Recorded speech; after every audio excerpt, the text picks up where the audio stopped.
আপনার যখন দুইটা চক্ষু বন্ধ হয়ে যাবে, আপনার আদরের বিবি আপনার এই ঘর থেকে তাড়া দিবে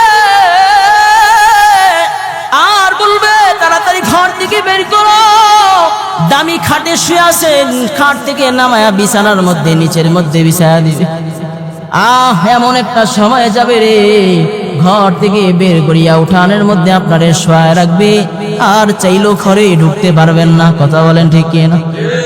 আর চাইলেও ঘরের মধ্যে ঢুকতে পারবেন না। বিবি নাইকা নাইকা বলবে এই লাশটারে ঘর থেকে বের করে দাও। এই লাশকে দেখলে আমার সন্তানেরা ভয় পায়। এলাকার মানুষ বলবে আরে ঘর থেকে বের করো, তাড়াতাড়ি কবরস্থানে নিয়ে কবর দিয়া দেও, এরা দেখলে মানুষ ভয় পায়। কথা বলেন ঠিক কি না? অথচ আপনার যত সুনাম ছিল, আপনার যত পাওয়ার ছিল, আপনার যত ক্ষমতা ছিল, আপনার কত বাহাদুরি ছিল রে, দুইটা চক্ষু বন্ধ হওয়ার পর আর কেউ আপনার এই ঘরে রাখতে চায় না, আর কেউ আপনারে ঘরে রাখবে না। সবাই আপনারে মাটি চাপা দিয়ে আসবে কবরে। কথা বলেন ঠিক কি না? সবাই আপনারে কবরের মধ্যে ফেলা আসবে। এই বান্দা, এখনো সময় আছে, সেই সময় আসার আগেই এখনই তওবা করো, আজকে তওবা করো, আজকে ক্ষমা চাও আল্লাহর নিকট। আল্লাহ তাআলা বলে, গোলাম রে, তোর জন্য আমি আল্লাহ সব সময় প্রস্তুত থাকি, কখন আমি আল্লাহর আদালতে একবার চোখে পানি ফেলাই। আল্লাহ তাআলা বলেন, আল্লাহু লা ইলাহা ইল্লা হুয়াল হাইয়ুল কাইয়্যুম লা তাখুযুহু সিনাতুন ওয়ালা নাওম। আল্লাহ তাআলা বলে, গোলাম রে, তুই আমি আল্লাহর নিকট রাতে আসবি না দিনে আসবি, আমি আল্লাহ তোর জন্য সব সময় অপেক্ষায় থাকি। 24 ঘন্টা আমি আল্লাহ ঘুমাই না, তোর অপেক্ষায় থাকি কখন আমি আল্লাহর আদালতে এসে আমি আল্লাহর কাছে ক্ষমা চাইবি। ওয়ালা নাওম, আল্লাহ তাআলা বলেন, লা তাখুযুহু সিনাতুন ওয়ালা নাওম। আমি আল্লাহ তোর জন্য তন্দ্রাচ্ছন্ন হই না, আমি আল্লাহ তোর জন্য একটা মুহূর্ত ঘুমাই না, আমি আল্লাহ তোর দিকে সব সময় তাকায়া থাকি, সব সময় তোর কলবের দিকে তাকায়া থাকি, কখন আমি আল্লাহরে আল্লাহ বইলা ডাক দিবি। আল্লাহু আকবার। কখন আমি আল্লাহকে আল্লাহ বইলা ডাক দিবি। আমি আল্লাহ এমন এক গফফার, আমি আল্লাহর নিকট যখন ক্ষমা চাইবি, আমি আল্লাহর নিকট যখন তোর গুনাহের জন্য অনুতপ্ত হয়ে ক্ষমা চাইবি, তো আমি আল্লাহ তোর জন্য কখনো ঘুমাই না, তোর অপেক্ষায় কখনো তন্দ্রাচ্ছন্ন হই না, তোর অপেক্ষায় কখনো ব্যস্ততাও থাকি না। আমি আল্লাহর নিকট ক্ষমা চাওয়ার সাথে সাথে আমি আল্লাহ বলি, লাব্বাইক ইয়া আবদি, লাব্বাইক ইয়া আবদি। বান্দা আয় আয়, কেন আমি আল্লাহর নিকট আসছো? বান্দা তোর ক্ষমা লাগবে, আমি আল্লাহ ক্ষমা দিব। বান্দা তোর যদি গুনাহের জন্য ক্ষমা চাওয়া লাগে, আমি আল্লাহর নিকট আয় আয় আয়। দুনিয়ার ভিক্ষুক এক দরজায় না পাইলে অপর দরজায় যা, দুনিয়ার ভিক্ষুক এক জায়গায় না পাইলে অপর জায়গায় যা। কিন্তু আমরা এমন এক রবের গোলামি করি রে, এমন এক আল্লাহর গোলামি করি যে আল্লাহ ছাড়া আমাদের আর কোনো দ্বিতীয় মাবুদ নাই। কথা বলেন ঠিক কি না? যে আল্লাহ ছাড়া আমাদের আর কোনো দ্বিতীয় রব নাই, যে আল্লাহ ছাড়া আমাদের আর কোনো দ্বিতীয় রব নাই। আমরা সব সময় যদি নিজের গুনাহের জন্য অনুতপ্ত হইয়া আল্লাহর নিকট ক্ষমা চাইতে পারি আর বলতে পারি, আল্লাহ আল্লাহ, দুনিয়ার মানুষের কাছে ফিরায় দিলে, এক জায়গায় ফিরায় দিলে অপর জায়গায় যাওয়া যায়, এক জায়গা থেকে আরেক জায়গায় যাওয়ার অপশন থাকে। কিন্তু আমরা এমন এক রবের গোলামি করি, আল্লাহ আপনি যদি আমাদেরকে ফিরা দেন, আমরা আর কোথায় যাব? কথা বলেন ঠিক কি না? আমাদের যাওয়ার আর কোনো রাস্তা নাই। বান্দা যখন একনিষ্ঠ আল্লাহর নিকট খাঁটি দিলে তওবা করতে পারে, আল্লাহর নিকট যখন ক্ষমা চাইতে পারে, আল্লাহ তাআলা বলে, গোলাম রে, আমি আল্লাহর নিকট ক্ষমা চাইবি, তো সাথে সাথে আমি আল্লাহ তোর জিন্দেগীর গুনাহ মাফ করে দিব। বলেন সুবহানাল্লাহ। ونشهد أن لا إله إلا الله وحده لا شريك له ونشهد أن سيدنا وسندنا وحبيبنا وحبيب طبيبنا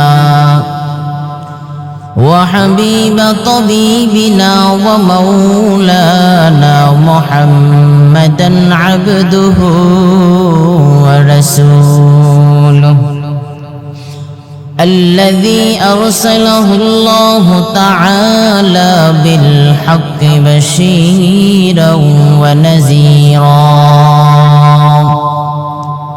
وداعيا إلى الله بإذنه وسراجا منيرا أما بعد فأعوذ بالله من الشيطان الرجيم بسم الله الرحمن الرحيم يا أيها الذين آمنوا توبوا إلى الله توبة نصوحا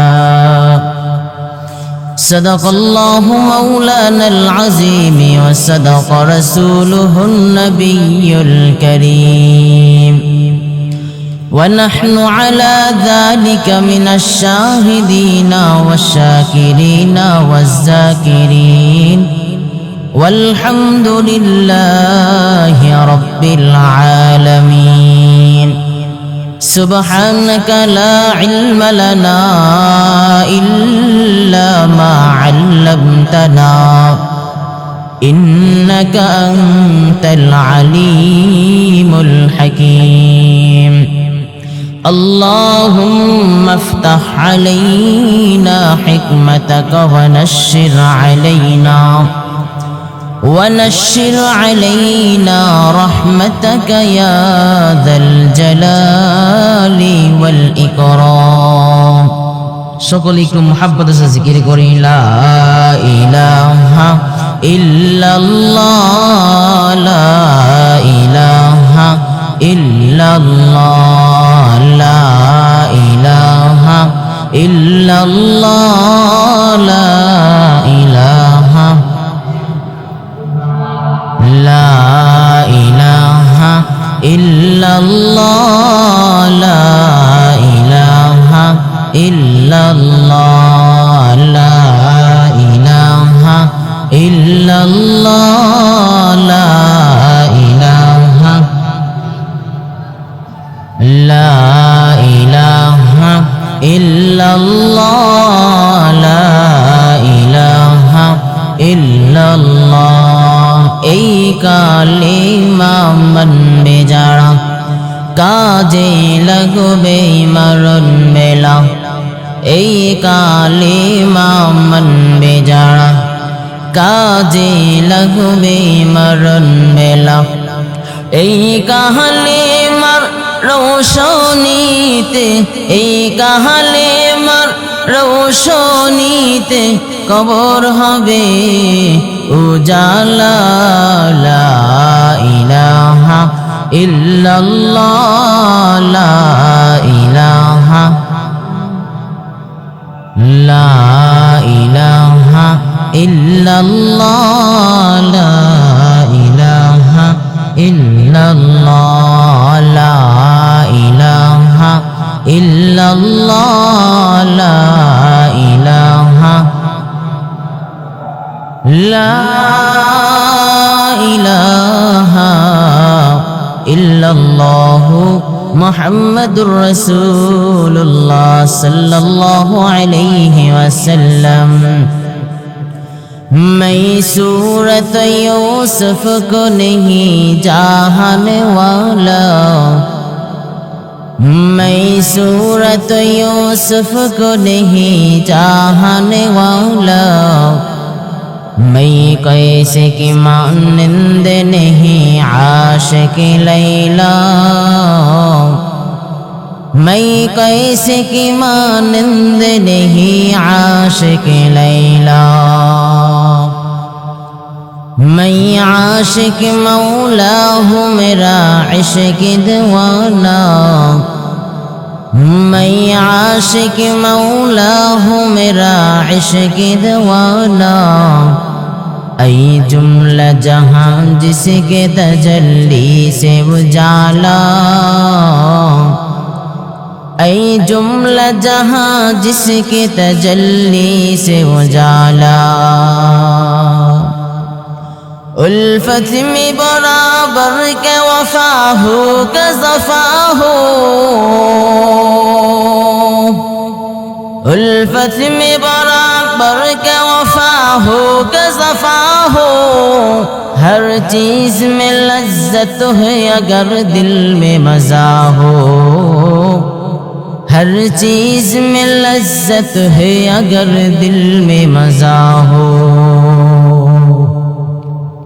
আলহামদুলিল্লাহ, যে মহান রব্বুল আলামিন আমাদেরকে পবিত্র জুমার দিনে পবিত্র জুমার নামাজ আদায় করার জন্য আল্লাহর ঘর মসজিদে আগে আগে আসার মতন এবং বসে কিছু দিনই কথাবার্তা শোনার মতো সুযোগ করে দিয়েছেন, সেজন্য সেই মহান গরিয়ান সর্বশক্তিমান অসীম দয়ালু আল্লাহ পাকের দরবারে সকলে জবান খুলে অন্তরে অন্তঃস্থল থেকে কালিমাতুশ শুকর আদায় করে পড়ি আলহামদুলিল্লাহ। লক্ষ কোটি দুরুদ আর সালাম সাইয়্যিদুল মুরসালিন খাতামুন নবিয়্যিন শফিউল মুজনাবিন ইমামুল মুরসালিন রাহমাতাল লিল আলামিন জনাবে মুহাম্মদুর রাসূলুল্লাহ সাল্লাল্লাহু আলাইহি ওয়াসাল্লামের উপর। মুহতারাম হাজিরিন, আল্লাহ পাক রব্বুল আলামিন পৃথিবীর বুকে আমাদেরকে সৃষ্টি করেছেন সর্বশ্রেষ্ঠ মাখলুক হিসাবে। আল্লাহ তাআলার ঘোষণা, ওয়ালাকাদ কাররামনা বানি আদম, আমি আল্লাহ তাআলা বনি আদমকে সৃষ্টি করেছি সমস্ত মাখলুক থেকে শ্রেষ্ঠ করে। বলেন সুবহানাল্লাহ। আল্লাহ তাআলা বনি আদমকে শ্রেষ্ঠত্ব দিয়েছেন, শ্রেষ্ঠ করে সৃষ্টি করেছেন, এটা আল্লাহ তাআলার ঘোষণা।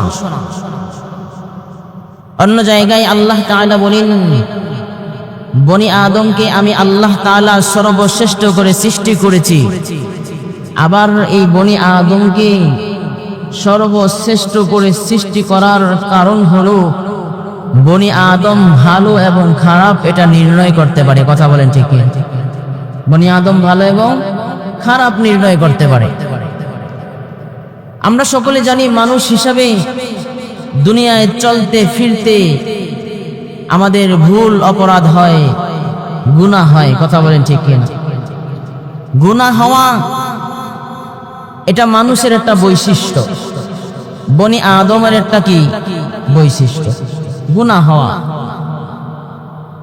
বলে গুনাহ শুধুমাত্র বনি আদম মানুষের সাথেই খাস, এটা অন্য কোনো প্রাণীর সাথে খাস না। পৃথিবীর বুকে অনেক প্রাণী আছে, অনেক মাখলুক আছে, এদের সাথে গুনাহ সম্পৃক্ত নয়, বরং গুনাহটা সম্পৃক্ত শুধুমাত্র বনি আদমের সাথে। বনি আদম মানুষ দুনিয়ায় চলবে ফিরবে এবং মানুষ দুনিয়াতে ভুল করবে, আবার আল্লাহর কাছে ক্ষমা চাইবে। আল্লাহ তাআলা বলেন, যারা আমার কাছে ক্ষমা চায় আমি আল্লাহ তাআলা তাদেরকে দুনিয়াতে সর্বশ্রেষ্ঠ বানায় দেয়। বলেন সুবহানাল্লাহ। আল্লাহ তাআলা সর্বশ্রেষ্ঠ বানায় দেয়। এজন্য গুনাহ হবে এটাই স্বাভাবিক, গুনাহ হবে এটাই কি স্বাভাবিক।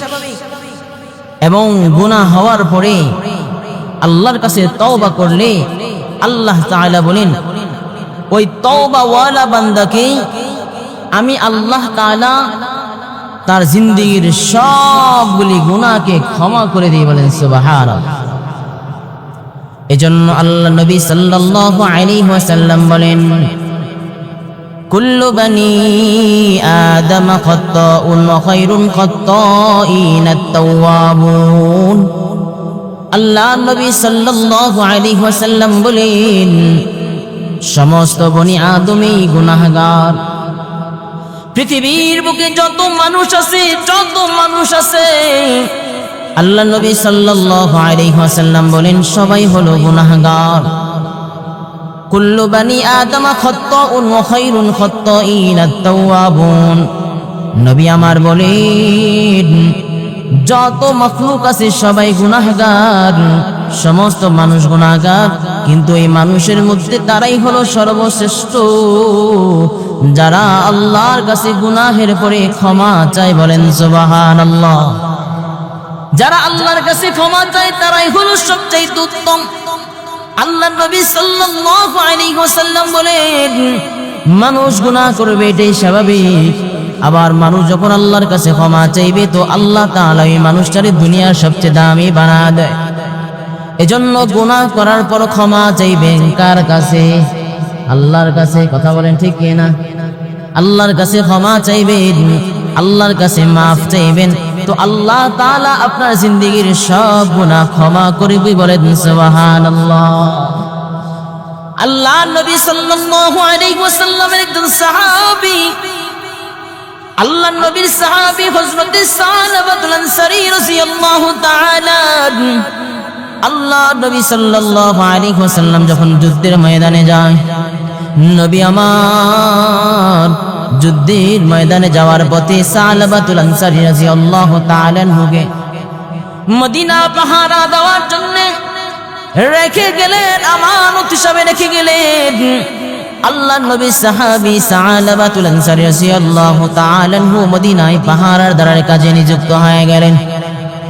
পাহারাদার দিতেছেন, হঠাৎ করে ওই সালাবাতুল আনসারী রাদিয়াল্লাহু তাআলা অন্তরের মধ্যে কুরু বচনা গেল, এমন খারাপ কাম ভাব জেগে গেল। ওই সাহাবী হযরত সাদ রাদিয়াল্লাহু তাআলা স্ত্রীর দিকে কুনজরে তাকায় গেল। কুনজরে যখন তাকায় গেল, হযরত সাদ রাদিয়াল্লাহু তাআলা স্ত্রী বললেন, সালাবা, তোমারই আল্লাহর নবী আমানত হিসাবে আমাদেরকে রেখে গেছেন, তুমি কেন গুনাহের কাজের দিকে আকৃষ্ট হয়ে গেলা? এই কথা যখন সালাবার কানের মধ্যে চলে গেল, হযরত সালাবা রাদিয়াল্লাহু তাআলা হুশ ফিরে গেল। সালাবা বলতেছেন, আল্লাহর নবী আমারে আমানত হিসাবে মদিনায় রেখে গেলেন, আমি কেন গুনাহের মধ্যে চলে গেলাম? আমি সালাবা বড় অন্যায় করে ফেলেছি, বড় অপরাধ করে ফেলেছি। হযরত সালাবা রাদিয়াল্লাহু তাআলা পাহাড়ের গুহার মধ্যে চলে গেলেন। পাহাড়ের গুহার মধ্যে গিয়ে অঝরে চোখের পানি ফেলা ফেলায় কাঁদতেছেন আর বলতেছেন, এমন অপরাধ করে ফেললাম, আমার রব কি আমারে ক্ষমা করবেন? আমার রব কি আমারে মাফ করবে? আমার রব কি আমাকে ক্ষমা করবেন? সালাবা নিজের গুনাহের প্রতি অনুতপ্ত হইয়া পাহাড়ের গুহার মধ্যে যায় কান্না করতেছেন। হযরত সাদ রাদিয়াল্লাহু তাআলা কিছুদিন পর যখন যুদ্ধের ময়দান থেকে ফিরে আসলেন, হযরত সাদ রাদিয়াল্লাহু তাআলা যুদ্ধের ময়দান থেকে ফিরে আসার পর বিবির কাছে যায় বলে, বিবি রে, তোমাদের পাহাড়ের জন্য যে সালাবাকে দিয়ে গিয়েছিলাম, আমার বন্ধু সালাবা কোথায়? বলে, তোমার বন্ধু সালাবা এমন অপরাধ করেছে, এখন কোথায় গেছে আমি বলতে পারি না। হযরত সালাবা রাদিয়াল্লাহু তাআলা করুণ দৃশ্য দেখার পর সাদ রাদিয়াল্লাহু তাআলা সালাবাকে খোঁজার জন্য পাহাড়ের গুহায় চলে গেলেন। পাহাড়ের গুহায় যায় দেখি সালাবা ঝরে কান্না করতেছেন। সাদ রাদিয়াল্লাহু তাআলা বললেন, সালাবা, চলো, তুমি যে অপরাধ করেছো অপরাধ নবীর কাছে না গেলে সিদ্ধান্ত হবে না। সালাবা রাইকা বলে, নবী আমার কাছে যাব, নবীর কাছে যাব। আমার সাহসে কুলায় না, আমি কি করে নবীর কাছে যাই? বলো না আমারে আবু বকরের দরবারে লয়া যাও, নবীর দরবারে নেওয়ার আগে আমারে আবু বকরের দরবারে লয়া যাও, দেখি না আবু বকর কোনো ফয়সালা দিতে পারে কিনা। সালাবাকে হযরত আবু বকরের দরবারে নিয়ে গেলেন। আবু বকরকে যখন এই কাহিনী ঘটনা শোনাইলেন, আবু বকর বলে, সালাবা, তুমি এত বড় এক অপরাধ করেছো, তোমারকে আমি ক্ষমা করতে পারবো না, তোমার ক্ষমা মনে হয় দুনিয়ায় নাই, তুমি আমার ঘর থেকে চলে যাও। হযরতে আবু বকর ঘর থেকে তাড়া দিলেন। হযরত সালাবা বলেন, আমারে ওমরের দরবারে লয়ে যাও, দেখি ওমর কোনো সমাধান দিতে পারে কিনা। হযরত সালাবা রাদিয়াল্লাহু তাআলা কে ওমরের দরবারে নিয়ে গেলেন। হযরত ওমর বলে, তুমি যে অপরাধ করেছো, তুমি অপরাধ করে আমার দরবারে কেন এসেছো? তুমি চলে যাও আমার ঘর থেকে। হযরত ওমর ফিরা দেয়, আলীর দরবারে যায়, আলী রাদিয়াল্লাহু তাআলা ফিরা দেয়, সবাই ফিরা দিলেন।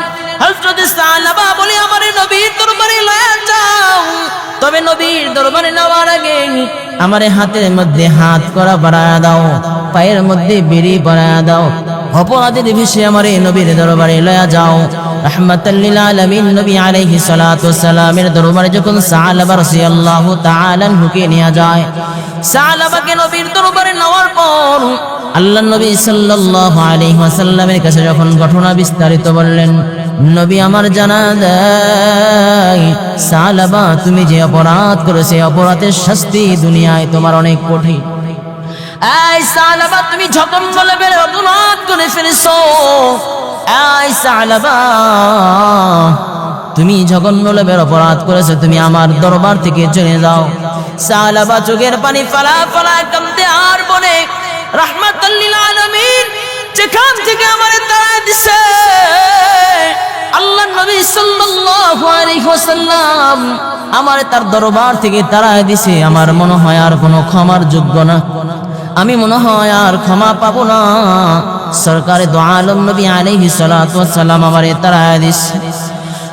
সাহাবা রাদিয়াল্লাহু তাআলা আনহুর একজন মেয়ে ছিল, মেয়ে ডাইকা ডাইকা বলে, বাবারে যেই নবী তোমারে তাড়ায় দিছে ওই নবী যদি তোমারে আবার মহাব্বত না করে তাহলে আমি তোমারে বাবা বলে পরিচয় দিব না। স্ত্রী ডাইকা ডাইকা বলে, স্বামী আমার যে অপরাধ তুমি করেছো নবীজি তোমারে তাড়ায় দিছে, আমি তোমারে স্বামী পরিচয় দেব না। মা ডাইকা ডাইকা বলে, সন্তান নবী তোমারে তাড়ায় দিছে, নবী দরবার থেকে তোমারে তাড়ায় দিছে, তোমার অপরাধের কারণে আমি মা তোমার সন্তান বলে পরিচয় দেব না। সাহাবার দুঃখ জ্বালা যন্ত্রণা আরো বেড়ে গেল। সাহাবা অঝরে কান্না করতেছে, আবার পাহাড়ের গুহায় চলে গেলেন। সাহাবা পাহাড়ের গুহায় যাওয়ার পর অঝরে কান্না করতেছেন। আল্লাহর নবীর সাহাবী অঝরে কান্না করতেছেন। জিবরাইল আমিন আল্লাহর নবী সাল্লাল্লাহু আলাইহি ওয়াসাল্লামের নিকট আল্লাহ তাআলা জিবরাইল আমিনকে পাঠিয়ে দিলেন, যাও জিবরাইল যাও, আমার হাবিবকে যা বলো, আমার পয়গম্বরকে যা বলো সাহাবাকে কেন তার দরবার থেকে তাড়া দিলেন। আল্লাহর নবীর নিকট জিবরাইল আমিন এসে বললেন, হাবিব আল্লাহ তাআলা পাঠাইছেন, আপনি কেন আপনার সাহাবী সাহাবাকে আপনার দরবার থেকে তাড়া দিলেন। আল্লাহর নবী সাল্লাল্লাহু আলাইহি ওয়াসাল্লাম বলেন, সাহাবা বড় জঘন্য লেভেল অপরাধ করেছে। আল্লাহ তাআলা ঘোষণা দেয়, জিবরাইল আমিন জিজ্ঞেস করে, ওগো আল্লাহর নবী সাহাবা কি আপনার সাথে অপরাধ করেছে? বলে না। বলে সাহাবা তো এক জঘন্য লেভেল অপরাধ করেছে, আল্লাহর সাথে বড় জঘন্য অপরাধ করেছে। আল্লাহ নবী সাল্লাল্লাহু আলাইহি ওয়াসাল্লামকে জিবরাইল আমিন বললেন, হাবিব আল্লাহ তাআলা সংবাদ পাঠিয়েছেন আপনার সাহাবাকে আপনার দরবারে এনে হাজির করেন, কারণ আল্লাহ তাআলা আপনার সাহাবার জিন্দেগীর সব গুনাহ মাফ করে দিয়েছে। বলেন সুবহানাল্লাহ। আল্লাহর নবী মসজিদে নববীর মধ্যে ঘোষণা দিলেন, কে আসো আমার সাহাবাকে আমার নিকট আনবা। সাহাবারা বড় প্রস্তুত হয়ে গেলেন। হযরতে আবু বকর ওমর দাঁড়ায় গেলেন। সালমান ফারসি রাদিয়াল্লাহু তাআলা আনহু বললেন, নবী গো আমারও একটু পাঠান, আমি মুরব্বী সাহাবী, আমাকে পাঠান। আমি বললে সাহাবা চলে আসবে। আল্লাহর নবী আবু যরকে পাঠায়া দিলেন।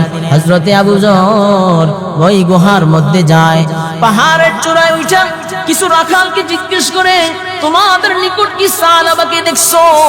বলে, আমরা সাহাবাকে চিনি না, সাহাবা নামক কোনো মানুষকে চিনি না, বরং একজন মানুষের কান্নার আওয়াজ আমরা যখন রাতের গভীর হয়ে যাই আমরা ওই পাহাড় থেকে একটা মানুষের কান্নার আওয়াজ শুনতে পাই, কান্নার আওয়াজ শুনতে পাই। তোমরা যা দেখো এই মানুষটা কি সাহাবা কিনা। হযরত আবু বকর যখন পাহাড়ের গুহার মধ্যে গেলেন, পাহাড়ের গুহায় যাওয়ার পর দেখলেন সাহাবা চোখের পানি ফালা ফালা কাঁদতেছে।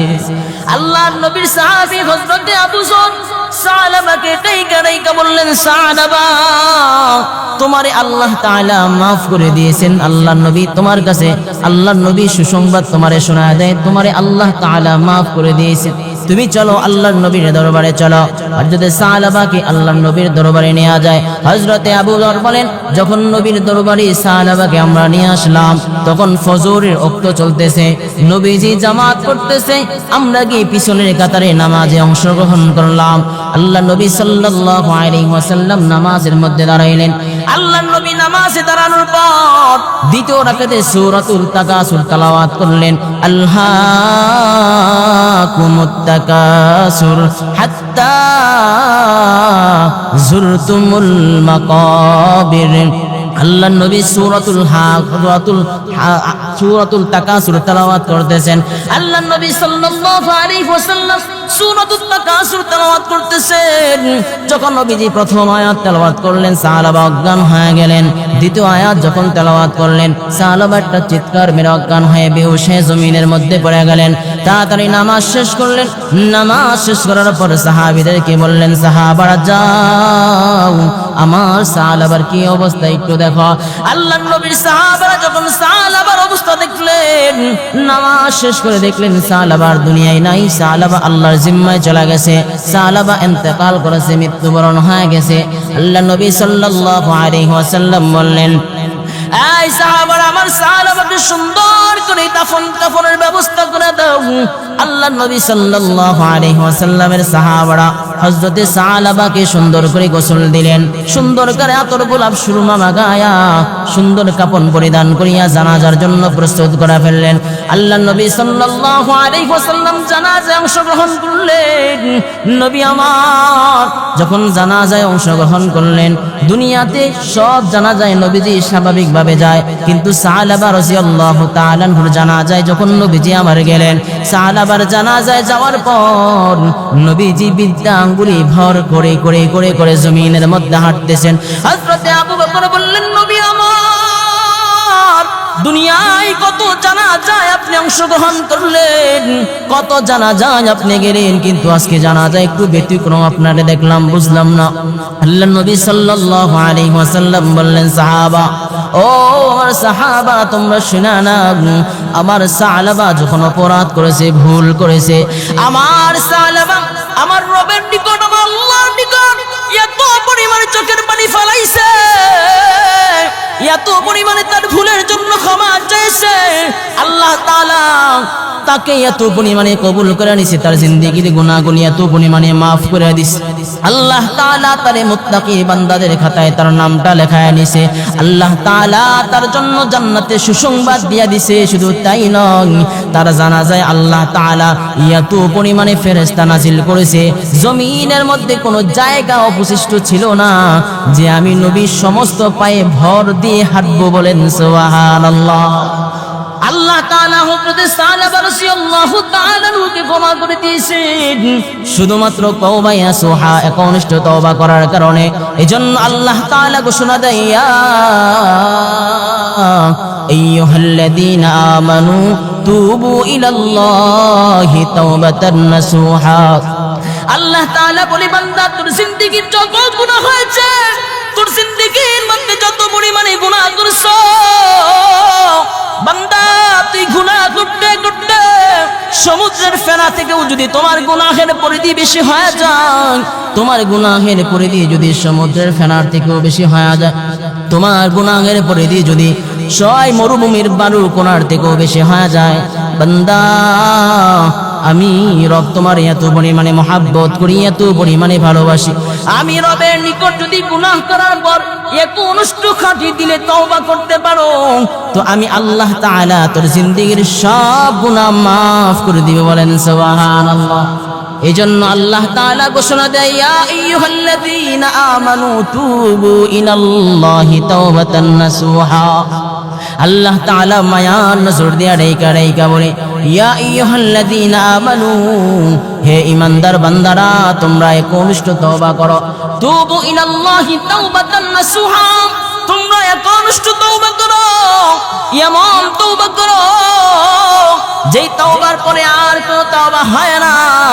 আল্লাহর নিকট ক্ষমা চাও, চোখের পানি ফেলায়া তওবা করো। আল্লাহ তাআলা এমন এক গফফার, আল্লাহ তাআলা এমন এক রহমান, আল্লাহ তাআলা এমন এক গফফার, তোমার জিন্দেগীর সব গুনাহগুলি আল্লাহ তাআলা মাফ করে দিবেন। বলেন সুবহানাল্লাহ। এই বান্দা, দুনিয়ার মানুষ অপরাধীকে খুঁজে শাস্তি দেওয়ার জন্য, দুনিয়ার মানুষের একটা নিয়ম হলো, কেউ অপরাধ করলে তার শাস্তি দেওয়ার জন্য মানুষ খুঁজে। কথা বলেন ঠিক কি না? মানুষ যখন অপরাধ করে, কেউ যদি ভুল করে, তো ভুল অপরাধ করার পরে তার শাস্তি দেওয়ার জন্য দুনিয়ার মানুষ তারে খোঁজে। আল্লাহ তাআলা বলে, গোলাম আমি আল্লাহ এমন এক রহমান, আমি আল্লাহ এমন এক সত্তার, আমি আল্লাহ এমন এক গফফার, আমি আল্লাহ আমি গুনাহগার, ভুল করতে বান্দাদেরকে খুঁজি শুধুমাত্র মাফ করার জন্য। বলেন সুবহানাল্লাহ। দুনিয়ার মানুষ খোঁজে মানুষকে শাস্তি দেওয়ার জন্য, আল্লাহ তাআলা বলে আমি আমার গুনাহগার বান্দা খুঁজি, আমি আল্লাহ মাফ করার জন্য। বলেন সুবহানাল্লাহ। এই জন্য আল্লাহ তাআলা বলে, গোলাম তোরে আমি আল্লাহ এত বেশি মায়া করি, এত বেশি মহব্বত করি, গোলাম রে সারাদিন তুই আমি আল্লাহর নাফরমানি করো, আমি আল্লাহ সারাদিন তোমারে বিভিন্ন আযাব দেই না, আমি আল্লাহ একটা সেকেন্ডের জন্য তোর রিজিক বন্ধ করি না, এত পরিমাণে অপরাধ আমি রবের কাছে করো, আমি আল্লাহ একটা বারের জন্য আলো বাতাস বন্ধ করি না, আমি আল্লাহর নিকটে এত পরিমাণে গুনাহ তোর সিন্দিকেতে হয়ে যায়, আমি আল্লাহ তোর একটা সেকেন্ডের জন্য আলো বাতাস দেওয়া বন্ধ করি না, অক্সিজেন নেওয়া বন্ধ করি না, আমি আল্লাহ সব নিয়ামত তোর দিয়া রাখি রে গোলাম। এরপরও আমি আল্লাহ তোর প্রতি সন্তুষ্ট হই না, এরপরও আমি আল্লাহ তোর প্রতি অসন্তুষ্ট হই না রে গোলাম, এরপরও আমি আল্লাহ তোর প্রতি অসন্তুষ্ট হই না। বান্দা প্রতিদিন অপরাধ করো, সব দিন অপরাধ করো, এরপর আমি আল্লাহ তোর থেকে নৈরাশ হই না। রাতের বেলা হয়ে যায়, গায়ের তোর জ্বালা যায়, একাকী গুনাহ করো গোলাম, এরপর আমি আল্লাহ ঘরের দরজার ফাঁক দিয়া তোরে আলো দেই, অক্সিজেন দেই, এরপর আমি আল্লাহ তোরে আযাব দিয়া ধ্বংস করি না রে গোলাম। রাতের আধারে তুমি অপরাধ করো, ভুল করো, গুনাহ করো, এরপর আমি আল্লাহ তাআলা তোমারে আযাব দেই না। আমি আল্লাহ তোমারে কত পরিমাণে মায়া করি, কত পরিমাণে মহব্বত করি রে গোলাম। আমি আল্লাহ তোরে এত পরিমাণে মায়া করি, শুধু বান্দা তাই না, যখন রাতের প্রথম ভাগ শেষ হয়ে যায়, যখন রাতের শেষ ভাগে চলে আসে, আমি আল্লাহ তাআলা শেষ রজনী তোর অপেক্ষায় প্রথম আসমানে আইসা তোরে খুঁজতে থাকি, বান্দা তোরে খুঁজতে থাকি, তোর অপেক্ষায় থাকি, তুই কখন আমি আল্লাহর দরবারে এসে উপস্থিত হইবা। বান্দা শেষ রজনী তুমি যখন গুনাহ করো, আইসা আইসা তোর ডাকি, বান্দা যাইস না, আমি আল্লাহর নাফরমানি করিস না রে বান্দা। বান্দা অপরাধ করেছো, আমি রবের নিকট ক্ষমা চাও, আমি আল্লাহ তোর জিন্দেগীর গুনাহগুনি মাফ করব। বলেন সুবহানাল্লাহ। আল্লাহ তাআলা বলেন, প্রথম আসমানে আইসা আইসা আমি ডাকতে থাকি আর বলতে থাকি, আলা মিম মুস্তাগফিরিন ফাগফির লাহ। বান্দা তোর জিন্দেগীর গুনাহ বেশি হয়ে গেছে, বান্দা তোর জিন্দেগীর বেশি গুনাহ হয়ে গেছে, আমি রবের নিকট ক্ষমা চা, আমি আল্লাহ তাআলা ক্ষমা চাওয়া মাত্রই তোর জিন্দেগীর গুনাহগুলি মাফ করে তোর নামটা আমি আল্লাহ মুত্তাকির কাতারে লেখা দেব। বলেন সুবহানাল্লাহ। আল্লাহ তাআলা বান্দাকে সব সময় ক্ষমার জন্য অপেক্ষা করেন, সব সময় বান্দাকে ক্ষমা করার জন্য আল্লাহ তাআলা প্রস্তুত থাকেন। আর আমরা এমন এক নাফরমান বান্দা, 70 বছর জিন্দেগীর হায়াত হয়ে গেছে, এরপরও আল্লাহর নিকট একটা বারের জন্য চোখের পানি ফেলায় ক্ষমা চাইতে পারি না। কথা বলেন ঠিক কি না? এরপর আল্লাহর নিকট ক্ষমা চাই না, আজকে চাইবো কালকে চাইবো, এমন করতে করতে করতে করতে জিন্দেগি চলে যাইতেছে, কোনো খবর নাই। কথা বলেন ঠিক কি না? এমন অনেক মানুষ আছে, সাপটাকে সাপটা চায়, আল্লাহর কুদরতি কদমে একটা সিজদা দেওয়ার সুযোগ হয় না। এমনও মানুষ আছে যারা আল্লাহর দরবারে একটা বার চোখের পানি ফেলানোর সুযোগ হয় না। কথা বলেন ঠিক কি না? দুনিয়ায় মানুষ মরলে একজনের জন্য আরেকজন কান্না করে। কথা বলেন ঠিক কি না? এই বিপদে পড়লে একজনের জন্য আরেকজন কাঁদে, বিপদে পড়লে মানুষ চোখের পানি ফেলায়, কিন্তু নিজের গুনাহের জন্য একটা বারও চোখের পানি আল্লাহর আদালতে ফেলায় নাই। এমন আছে না নাই? এমন অনেক সময় চলে যায়, অনেক সময় চলে যায়, অনেক দিন অতিবাহিত হয়ে যায়, একটা বারও আল্লাহর নিকট ক্ষমা চাইতে পারো না। বান্দা ক্ষমা বিহীন যদি কবরের মধ্যে যাও, ওই কবর তোমার জন্য ভালো হবে না, কবরটা তোমার জন্য জাহান্নামের গর্ত হয়ে যাবে। বলেন নাউজুবিল্লাহ। এজন্য উচিত ক্ষমা আছে, ক্ষমা নে, আল্লাহর নিকট ক্ষমা আছে, দুনিয়ার জিন্দেগি অতিবাহিত করা। কথা বলেন ঠিক কি না? ক্ষমা আছে আল্লাহর কাছে যাওয়া, কারণ আল্লাহ তাআলা ক্ষমা করতে সবচেয়ে বেশি পছন্দ করেন, বলেন না সুবহানাল্লাহ। আল্লাহ তাআলা ক্ষমা করতে সবচেয়ে বেশি পছন্দ করেন। আল্লাহ নিকট ক্ষমা চাইবেন, ক্ষমা চাইবেন, আল্লাহ তাআলা ক্ষমাকারীকে সবচেয়ে বেশি ভালোবাসেন।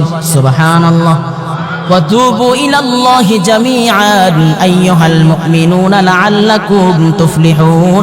আল্লাহ তাআলা বলে, গোলাম রে, তোমরা আমি রবের নিকট ক্ষমা চাও, তাহলে তোমরা সফলতায় পৌঁছে যাইবা, বলেন সুবহানাল্লাহ।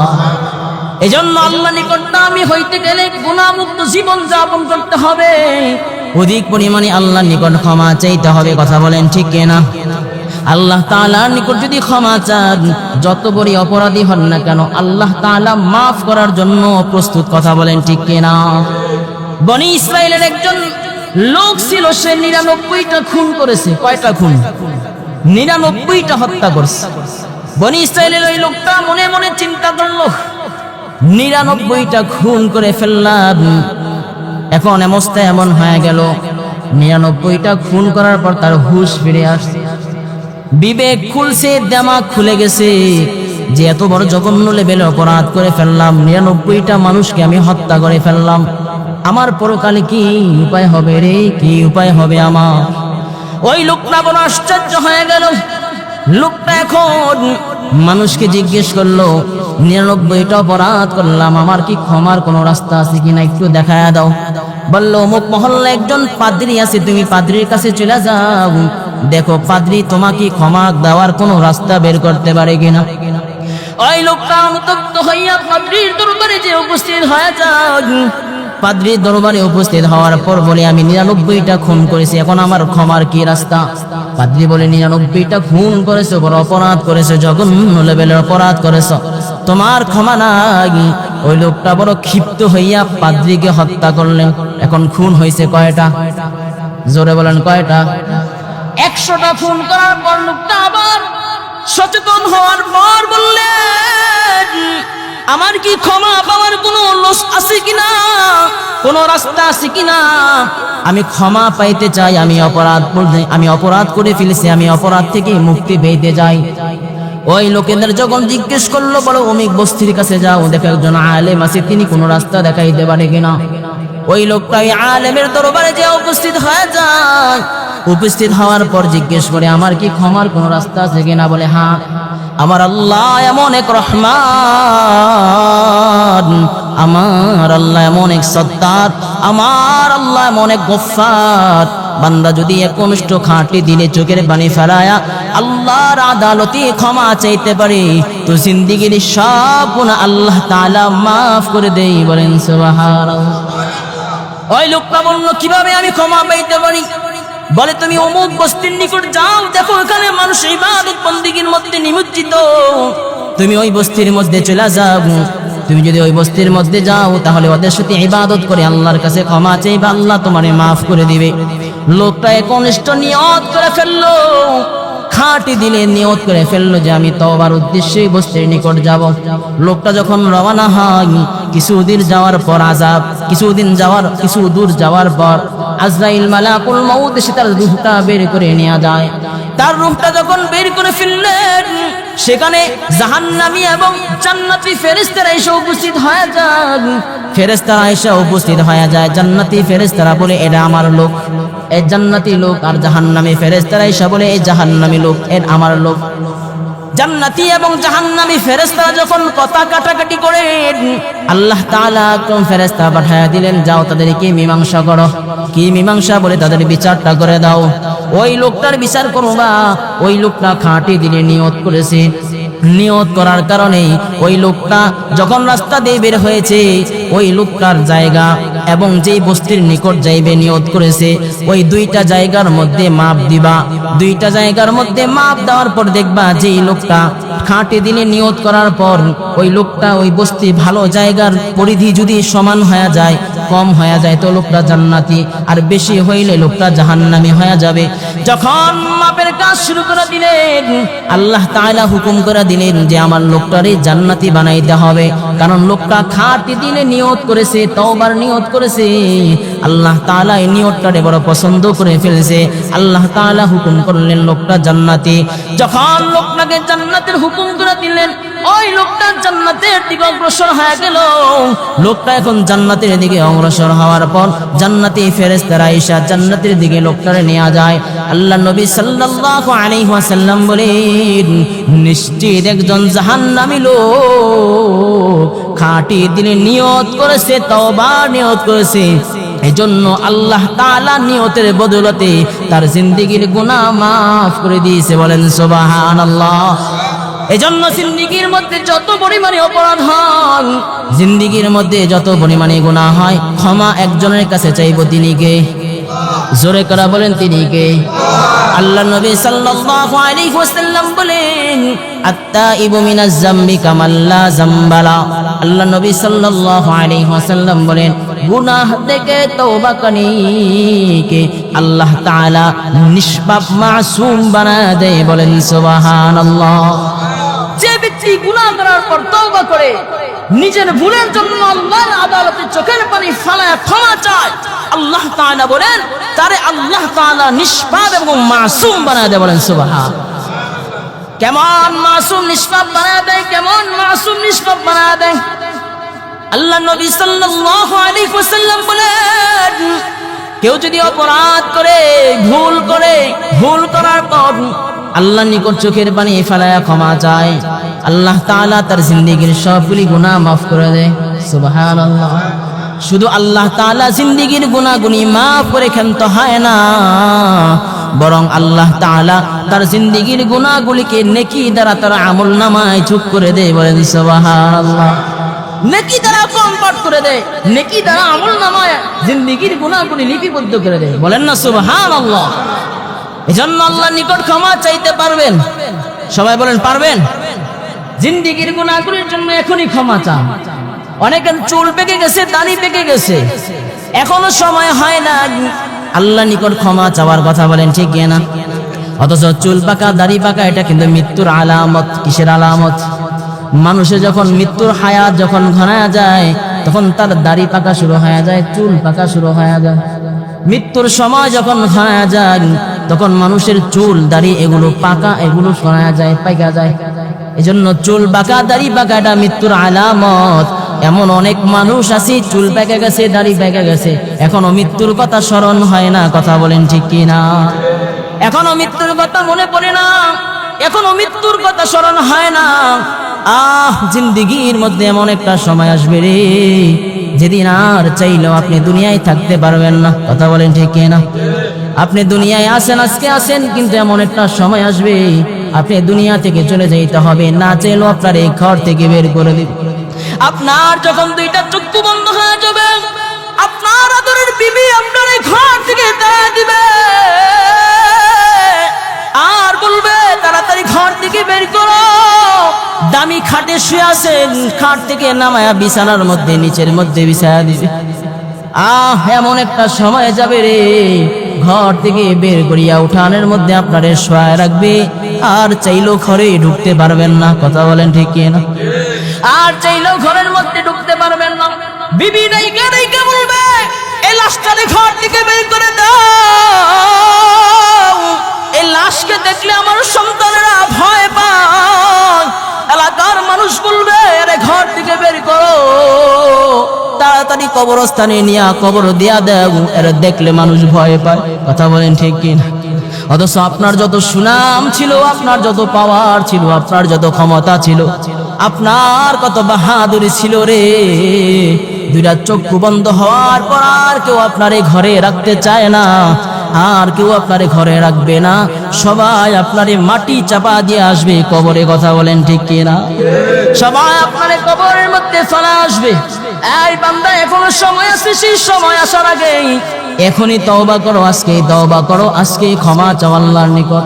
আল্লাহ তাআলা বলে, গোলাম রে, তোর জন্য আমি আল্লাহ সব সময় প্রস্তুত থাকি, কখন আমি আল্লাহর আদালতে একবার চোখের পানি ফেলাই।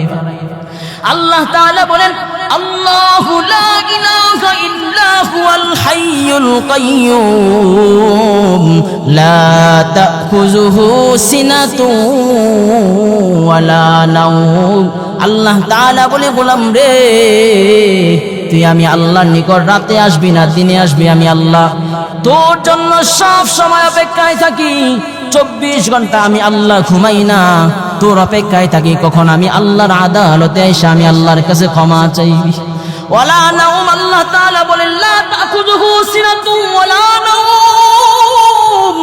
আমি আল্লাহ তোর জন্য তন্দ্রাচ্ছন্ন হই না, আমি আল্লাহ তোর জন্য একটা মুহূর্ত ঘুমাই না, আমি আল্লাহ তোর দিকে সব সময় তাকায়া থাকি, সব সময় তোর কলবের দিকে তাকায়া থাকি কখন আমি আল্লাহরে আল্লাহ বলে ডাক দিবি। আল্লাহু আকবার। কখন আমি আল্লাহকে আল্লাহ বলে ডাক দিবি।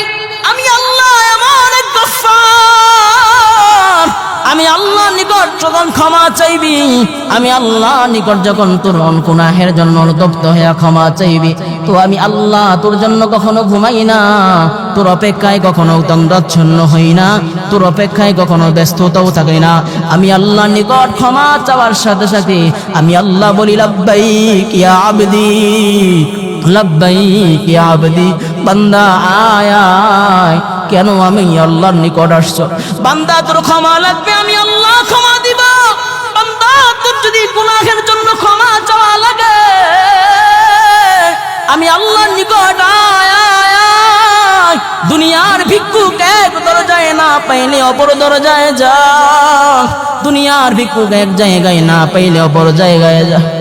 কিন্তু আমরা এমন এক রবের গোলামি করি রে, এমন এক আল্লাহর গোলামি করি যে আল্লাহ ছাড়া আমাদের আর কোনো দ্বিতীয় মাবুদ নাই। কথা বলেন ঠিক কি না? যে আল্লাহ ছাড়া আমাদের আর কোনো দ্বিতীয় রব নাই, যে আল্লাহ ছাড়া আমাদের আর কোনো দ্বিতীয় রব নাই। আমরা সব সময় যদি নিজের গুনাহের জন্য অনুতপ্ত হইয়া আল্লাহর নিকট ক্ষমা চাইতে পারি আর বলতে পারি, আল্লাহ আল্লাহ দুনিয়ার মানুষের কাছে ফিরায় দিলে, এক জায়গায় ফিরায় দিলে অপর জায়গায় যাওয়া যায়, এক জায়গা থেকে আরেক জায়গায় যাওয়ার অপশন থাকে। কিন্তু আমরা এমন এক রবের গোলামি করি, আল্লাহ আপনি যদি আমাদেরকে ফিরা দেন আমরা আর কোথায় যাব? কথা বলেন ঠিক কি না? আমাদের যাওয়ার আর কোনো রাস্তা নাই। বান্দা যখন একনিষ্ঠ আল্লাহর নিকট খাঁটি দিলে তওবা করতে পারে, আল্লাহর নিকট যখন ক্ষমা চাইতে পারে, আল্লাহ তাআলা বলে, গোলাম রে, আমি আল্লাহর নিকট ক্ষমা চাইবি তো সাথে সাথে আমি আল্লাহ তোর জিন্দেগীর গুনাহ মাফ করে দিব। বলেন সুবহানাল্লাহ।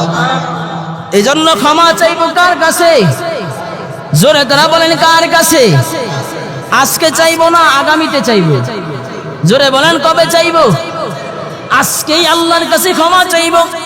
আজকেই জুমার নামাজের পরে আল্লাহ নিকট চোখের পানি ফেলায় ফেলায় কান্না করবো আর বলবো, আল্লাহ অপরাধ করেছি বুঝি না, অপরাধ করেছি বুঝে করেছি, না বুঝে করেছি, ইচ্ছাই করেছি অনিচ্ছাই করেছি।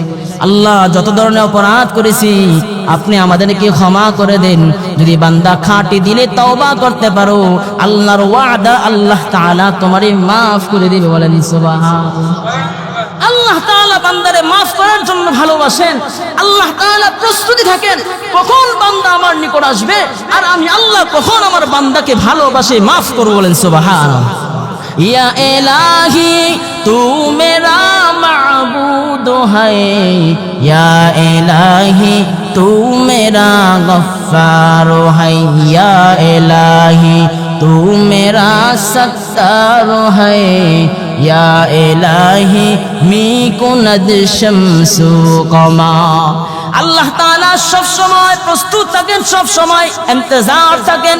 আল্লাহ তাআলা বলে শুধু ইন্তজার নয়, বরং আমি আল্লাহর নামে দিয়ে দিয়েছি গফফার। আল গফফার মানে আল্লাহ ক্ষমাকারী, আর রহমান মানে আল্লাহ দয়ালু। আল্লাহ বলে আমার নামে দিয়ে দিয়েছি আর রহমান, আল গফফার, আস-সাত্তার। যেই নামের বদলতে নাম বলা বলা ডাক দিবা তো আমি আল্লাহ তোমার জিন্দেগীর গুনাহ মাফ করব। বলেন সুবহানাল্লাহ। আল গফফার মানে কি? ক্ষমাকারী। আল্লাহকে ডাক দিবেন, আল্লাহ আল গফফার, ক্ষমা করনেওয়ালা, আমাকে মাফ করেন। আল্লাহ বলে আমার নামই দিয়ে দিয়েছি গফফার, আমার নামই দিয়েছি রহমান, আমার নামই দিয়েছি সত্তার, আমার নামে দিয়ে দিয়েছি রাজ্জাক। তোমার যে প্রয়োজন, যে হাজত নিয়ে নিয়ে আমার রবকে ডাক দিবা, তো আমি রব তোমার জিন্দেগির গুনাহগুলি মাফ করে দিব। বলেন সুবহানাল্লাহ। এজন্য ভাইরা আমার, আসুন আমরা তওবা ইস্তেগফার করি, বেশি পরিমাণে তওবা করি। নবী বলেন তুবা লিমান উজিদা ফি সহিফাতিহি ইস্তিগফারুন কাসীরা। নবী করিম সাল্লাল্লাহু আলাইহি ওয়াসাল্লাম বলেন সেই ব্যক্তি সবচেয়ে বড় ভাগ্যবান যার জিন্দেগির মধ্যে অধিক পরিমাণে ইস্তেগফার রয়েছে। বলেন সুবহানাল্লাহ। কিয়ামতের ময়দানে মানুষ যখন আমলনামা নিয়ে উঠবে, আমলনামা সবাই যার যার আমলনামা নিয়ে কিয়ামতের ময়দানে আল্লাহর আদালতে দাঁড়ায় যাবে। একজন বান্দা দেখবে তার আমলনামায় শুধু নেক আর নেক, নেক আর নেক। অপর বান্দা দেখবে তার আমলনামায় শুধু গুনাহ আর গুনাহ, গুনাহ আর গুনাহ। অপর বান্দায় দেখবে গুনাহ আর নেকের সংমিশ্রণে তার আমলনামা। বান্দারা এক একজন এক এক ভাবে আমলনামা দেখবে। নবী করিম সাল্লাল্লাহু আলাইহি ওয়াসাল্লাম বলেন তুবা লিমান উজিদা ফি সহিফাতিহি ইস্তিগফারান কাসীরা। আল্লাহ নবী সাল্লাল্লাহু আলাইহি ওয়াসাল্লাম বলেন কিয়ামতের ময়দানে সেই বান্দাই সবচেয়ে বেশি ভাগ্যবান হয়ে যাবে যার আমলনামায় দেখা যাবে অধিক পরিমাণে ইস্তিগফার। বলেন সুবহানাল্লাহ। যার আমলনামায় দেখা যাবে অধিক পরিমাণে ইস্তিগফার, ওই বান্দাই সবচেয়ে বেশি ভাগ্যবান হয়ে যাবে। এজন্য উলামায়ে কেরাম বলেন নামাজের পরে ইস্তিগফার বড় কি বড়। প্রত্যেক নামাজে পরে আমরা ইস্তিগফার পড়ি কিনা বলেন? আল্লাহ নবী সাল্লাল্লাহু আলাইহি ওয়াসাল্লাম বলেন এক নামাজ থেকে অপর নামাজ পর্যন্ত, ফজর থেকে জোহর নামাজ, কেউ যদি ফজরের নামাজ জামাতের সাথে আদায় করে এরপরে জোহর নামাজ আদায় করে, মধ্যবর্তীতে যত সগীরা গুনাহ আছে দুই নামাজ আদায় করার কারণে সবগুলি আল্লাহ মাফ করে দেয়। আবার বান্দা যখন জোহর থেকে আসর নামাজ আদায় করে এর মধ্যখানে যত সগীরা গুনাহ আছে সবগুলো আল্লাহ মাফ করে দেয়। এক নামাজ থেকে অপর নামাজ পর্যন্ত যত সগীরা গুনাহ আছে আল্লাহ নামাজের বদলতে মাফ করে দেয়। কিন্তু কেউ যদি নামাজের পরে খাঁটি দিলে ইস্তিগফার পড়তে পারে আল্লাহ তাআলা তার জিন্দেগীর কবিরা গুনাহগুলিও মাফ করে দেয়। বলেন সুবহানাল্লাহ। এজন্য নামাজের পরে ইস্তিগফার পড়ার দরকার আছে না নাই? জিন্দেগিতে ক্ষমা আল্লাহর কাছে চাওয়ার দরকার আছে না নাই?